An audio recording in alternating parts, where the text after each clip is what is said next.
Go.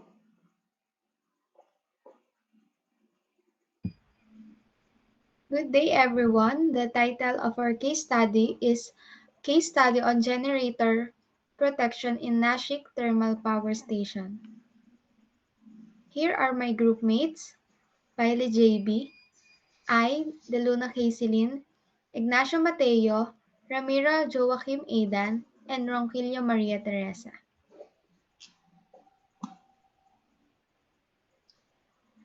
In this case study, it includes introduction, the main issue or problem, analysis, solutions, and strategies.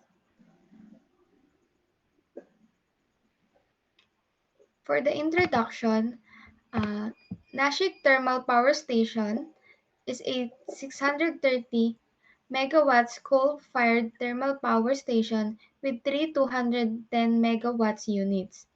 The power station comprises multiple generators that plays a critical role in electricity generation. A generator is an expensive piece of equipment and one of the most important connections in a power system. Due to the high value and importance of the generators, it is imperative to implement comprehensive protection measures to safeguard them from various electrical, mechanical, and thermal faults. The primary aim of generator protection is to keep outages to a minimum by performing quick, discriminative fault clearance.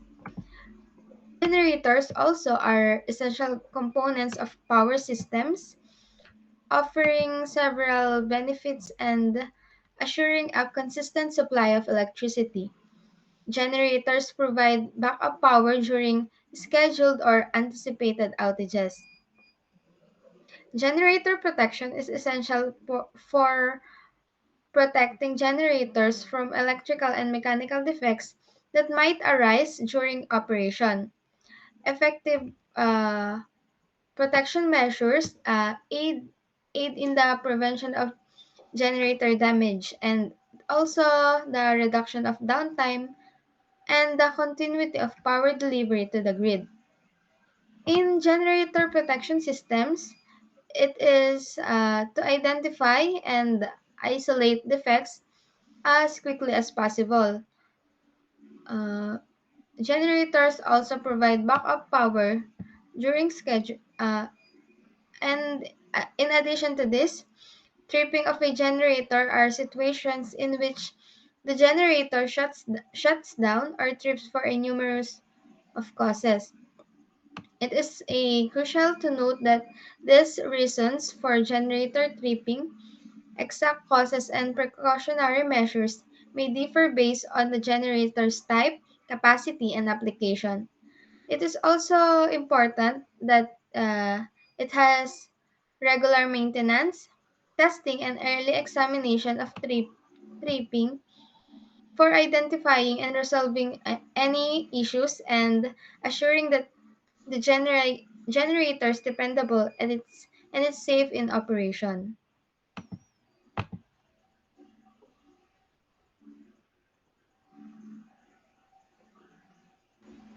So, for the problem in our case study, yes, we all know that generators are devices that transform one form of energy into another. So, we can say that the generator is really important in systems and in buildings and in our industry because without generators, we can create so much energy that we can power our our systems.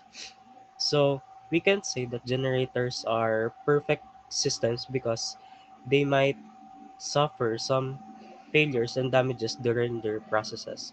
So here are three of the main problems that they encounter during their processes. First, faults in the protective system. In a generator's protective system, when it malfunctions, it will not respond properly to its uses and it will not perform its duties to the to the system, which will result to failure in generating energy and it will delay the work of the people around the generator. Second is failure of relay contact, resulting in improper circuit breaker closure. Relays play a vital role in controlling the operation of circuit breakers. If the relay contact fails or becomes faulty, it can lead to improper closure of circuit breakers, disrupting the normal functioning of the generator.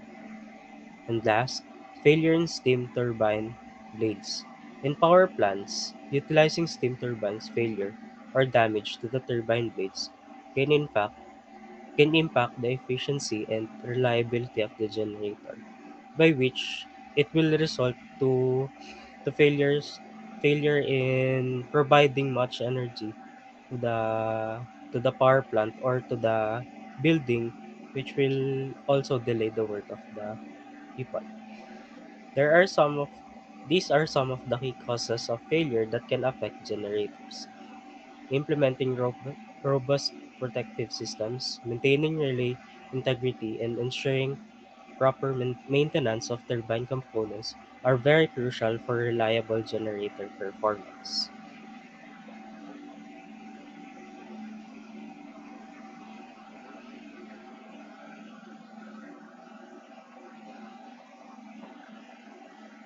Next is for our analysis. So this section includes the analysis of the case study and the protection of the generator installed or the generator Nashik thermal power station. So generator differential protection, stator interturn protection, stator earth fault prevention, loss of excitation, and generator under and over frequency protection have all been thoroughly discussed in this section.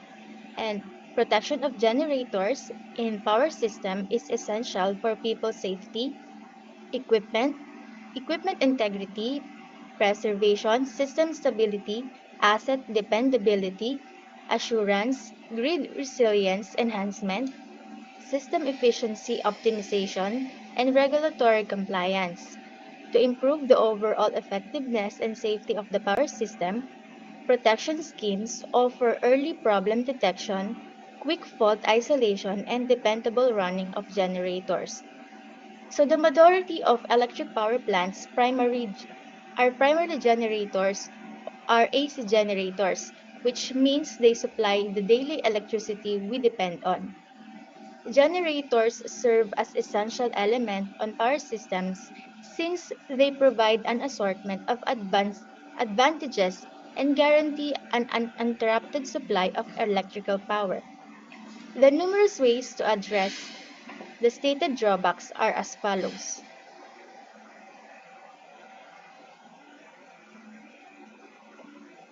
So the first one is we have here the protection generator. Since generators are one of the most important and fundamental elements of a power system, any fault in one can result in severe power abnormalities or even a blackout. Differential the first one is about differential protection. Differential protection is being able to pick up at much lower current levels than either type of overcurrent protection. This protection can respond more quickly than any type of overcurrent protection due to lower pickup thresholds at no time delay. It also this also reduces equipment damage by allowing the fault to be cleared more quickly. And additionally, it provides active protection of the generator even under machine shutdown conditions for increased assets life. It also provides a wide range of fault resistance coverage, which allows for greater generator protection. The next one is about earth faults in the stator windings. Of three-phase machines have been identified by the stator windings. So, the earth faults in the stator windings of the three-phase machines have been identified by the stator earth fault protection, a busbar connection which connects the machine directly to the network or a unit connection which uses a unit transformer are both options for operating the device. In line with this, the synchronous machine, which functions as induction motor when excitation fails, is protected by loss of excitation protection. And lastly, we have the overvoltage protection. This constantly monitors the voltage level of power supplies. The information obtained from overvoltage protection can be utilized to initiate the required action to restore the installation's good operating conditions if the voltage level exceeds its permitted limits. So the second one is about tripping classification of generator. The generator is classified or categorized into Class A, Class B, and C trips, and it is based on the types of faults that can occur in the generator and the circuits that are connected to it. Certain problems such as differential protection and stator earth faults must be corrected right away by tripping the generator brake. And however, some issues such as a generator breaker tripping may not require immediate attention. As a result, the generator breaker tips automatically to protect the generator based on the type of the failure. So here are the three types of the uh, generator trippings. The first one is the class A2 trip.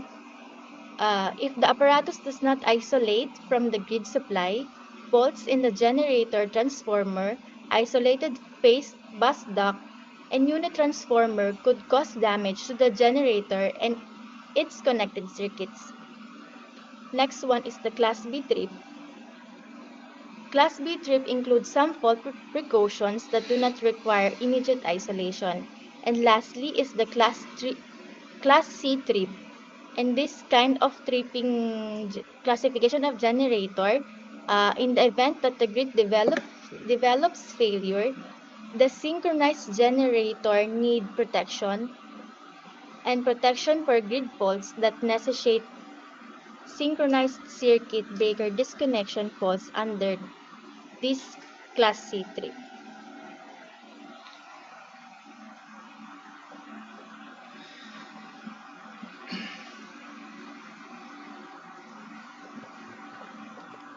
For the third and last one part is about types of generator protection. An electrical generator may experience both internal and exterior faults, or even both. There are various forms of protection applied to the generator. First is the generator's stator windings are primarily shielded against earth faults and face-to-face faults using differential protection. And next is the face-to-ground and face-to-face faults are protected against through the merge price circulating current stator interturn scheme. And last one is parallel operated generators are protected with reverse power protection relays against reverse current flows tripping upon fault conditions.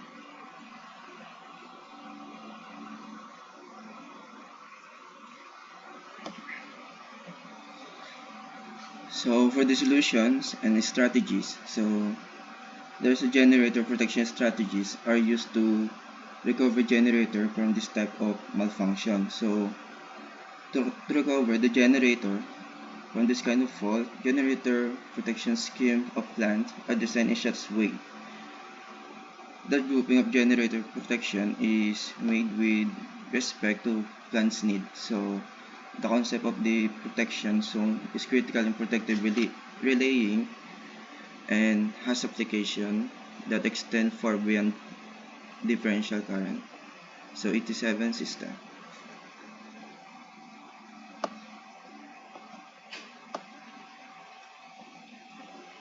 So when it comes to protective generator, there are essential component in power generation, especially which is protective relay. So these relays act as a safeguard against to those faults and failure by constantly monitoring by system performance and providing the immediate response when the issue arises.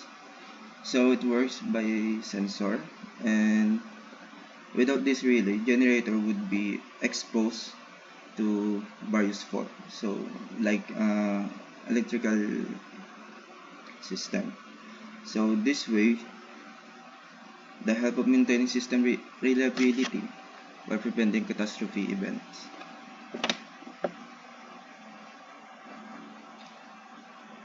So for the purpose of locating the fault in a specific zone, protection is applied. So as a result, we also refer it to unit or zone protection. A lot of a lot of large rating transformer, alternator, motors, and bus bar are used differential protection. So a differential scheme should therefore be able to respond to the smallest of the internal faults but restrain on the largest of external faults.